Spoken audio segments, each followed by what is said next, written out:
ইনষ্টিটিউটখন আছে অসমত নামভৰ্তি হৈছে কৰ্ণাটকত প্ৰমাণপত্ৰ আকৌ আহিছে উৰিষ্যাৰ পৰা এয়া কেনে কথা বৰপেটাৰ বাক্সা সীমান্তত উচ্চ শিক্ষাৰ নামত ভয়ংকৰ জালিয়াতি উন্মোচিত হৈছে শিক্ষাৰ নামত সংঘটিত ইটোৰ পাছত সিটো কেলেংকাৰী ছাত্ৰ-ছাত্ৰীৰ জলপানীৰ নামত কোটি কোটি টকাৰ কেলেংকাৰী মাৰ্কশ্বিটৰ জৰিয়তে কেলেংকাৰী বিএড কেলেংকাৰী আৰু এইবাৰ পোহৰলৈ আহিছে ডি ফাৰ্ম অৰ্থাৎ ডিপ্ল'মা অফ ফাৰ্মাচীৰ নামত ভয়ংকৰ কেলেংকাৰী বৰপেটা আৰু বাক্সা জিলাৰ সীমান্তত ঘাটিপাতি চলাই আছে লুণ্ঠনৰ বজাৰ এই ঘৰটোলৈ মন কৰক আস্থা আশ্ৰম ৰব ভুল নকৰিব এয়া আশ্ৰম নহয় আশ্ৰমৰ নামত চলিছে প্ৰবঞ্চকৰ ৰমৰমীয়া পেহা এগৰাকী ভুৱা চিকিৎসকে বাক্সা জিলাৰ গোবৰ্ধনা আৰক্ষী থানাৰ অন্তৰ্গত হেলনাপামত এই আশ্ৰম পাতি ইয়াৰ পৰাই চলাইছে ভয়ংকৰ লুণ্ঠনৰ জাল ৰাজ্যখনৰ ভিন্ন প্ৰান্তৰ পৰা বহুকেইগৰাকী ছাত্ৰ-ছাত্ৰীক ডি ফাৰ্মত নামভৰ্তি কৰাৰ নামত 4 লাখকৈ টকা লৈছিল আনোৱাৰ ইছলাম নামৰ এজন ভুৱা চিকিৎসকে নামভৰ্তি হোৱাৰ প্ৰমাণপত্ৰও দিছিল ইনষ্টিটিউটখন যদিও অসমত আছে নামভৰ্তি কিন্তু হৈছিল কৰ্ণাটকত শিক্ষাৰ্থীৰ হাতত তুলি দিছিল ডি ফাৰ্ম সম্পূৰ্ণ কৰাৰ ডিপ্ল'মাও পিছে মাৰ্কশ্বিট আহিছিল উৰিষ্যাৰ ষ্টেট বোৰ্ড অফ ফাৰ্মাচীৰ অধীনৰ ৰাণীপেণ্ঠা স্থিত গজপতি কলেজ অফ ফাৰ্মাচীৰ পৰা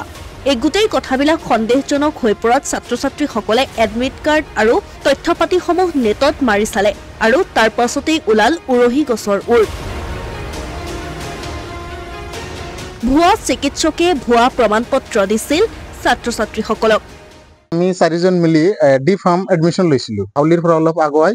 মানে তাত আস্থা আশ্ৰম এটা আছে তাৰ এইটোৰ অনাৰ হ'ল ডক্টৰ আনোৱাৰ ইছলাম কিন্তু 2021 চনত এডমিশ্যন লৈছোঁ সি গুৱাহাটী এম জি কলেজত বুলি কৈছিল যে এম জি কলেজত আমি এডমিশ্যন তোমালোকক কৰাই দিম কিন্তু তাৰে পৰা আমাক এডমিশ্যন কৰাই দিয়া নাই আমাৰ পৰা লাহে লাহে টকা লওঁতে মানে 2 বছৰত আমাৰ লগৰ পৰা 4-5 লাখ টকা মান লৈছে কিন্তু এতিয়ালৈকে আমাৰ কোনো ধৰণৰ কাম কৰা নাই কিন্তু মাজত আমাক এটা চাৰ্টিফিকেট দিছিল যে তোমালোকৰ কাম হৈ গ'ল তোমালোকৰ এডমিশ্যন হৈ গ'ল কৰোনাৰ সময়ত তোমালোকৰ কৰোনা পাছ হৈ গৈছে তোমাৰ এডমিশ্যন হৈ গৈছিল তোমালোকৰ কৰোনা পাছ হৈ গৈছে এটো কোনো টেনশন নাই তোমালোকৰ সাৰ্টিফিকেটখন লৈ যাও পিছত আমি আহিছো 4জনে মিলি আহিছো আহাৰ পিছত আমাৰ লগ এখন ডুপ্লিকেট সাৰ্টিফিকেট দেখাই দি দিছে যে আমাৰ ডুপ্লিকেট সাৰ্টিফিকেট বিলাক আছে লগতে এই আমাৰ সাৰ্টিফিকেট বিলাক এই যে বিলাক ডুপ্লিকেট সাৰ্টিফিকেট দি দিছে তো এই যে বিলাক ডুপ্লিকেট সাৰ্টিফিকেট দি দিছে ডি ফাৰ্মৰ পিছত আমি নেটত মাৰি চালো যে আমাৰ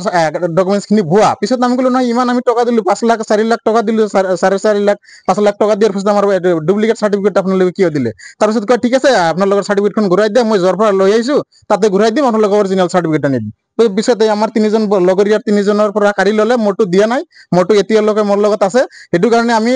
আজি 2021 চনৰ পৰা তাৰ পিছে ঘূৰি আছো এতিয়ালৈকে আমি সুবিচাৰ পোৱা নাই তাৰ টকাও ঘূৰাই দিবলৈ বুলি বহুতবাৰ ক'লে আমাৰ লগত টকা এতিয়ালৈকে ঘূৰাই দিয়া নাই অকল ডি ফাৰ্মে নহয় যি প্ৰমাণপত্ৰ লাগে তাকেই দিব পাৰে আনোৱাৰ ইছলামে ইয়াত 4 বছৰ হৈছে সেইকাৰণে ডাক্তৰে বনাইছে আনোৱাৰ আগত একেদিন ফাৰ্মাসী খুলিছিল এতিয়া তো নুখুলে আৰু এটা নাহেও আৰু ভুৱা সাৰ্টিফিকেট দিছিল এই শান্তি বাজাৰৰ মানুহ পিও পাছ না কিবা পাছৰ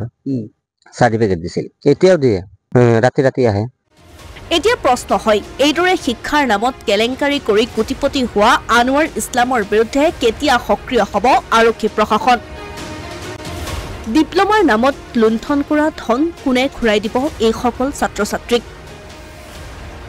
অসমীয়া প্ৰতিদিন ডিজিটেল ডেস্ক